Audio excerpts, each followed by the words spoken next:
It is a scam, it's a conspiracy. ఏ విధంగా conspiracy అంటే 33,000 ఎకరాలలో ఈ రోజు 22,000 ఎకరాలు ఖాళీగా ఉన్న భూమి ఉంది.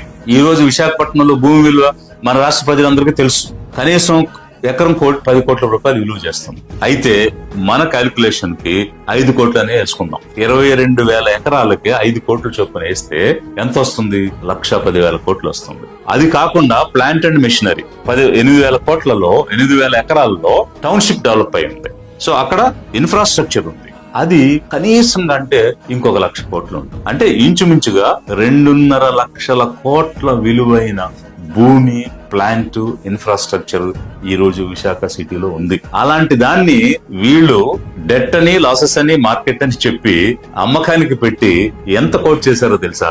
4,000 కోట్లు కోట్ చేశారు. ఇంత విలువైనటువంటి ప్లాంట్ 4,000 కోట్లకి ఎట్లా అమ్మేస్తారు అని అన్ని పార్టీలు గొడవ చేస్తే దానిని ఎంతకు పెంచారో తెలుసా? 13,000 కోట్లకు పెంచారు. అంటే ఇది కుట్ర కాక ఏమవుతుంది? ఇది కాన్స్పిరసీ కాక ఏమవుతుంది? ఇది మోసం కాక ఏమవుతుంది?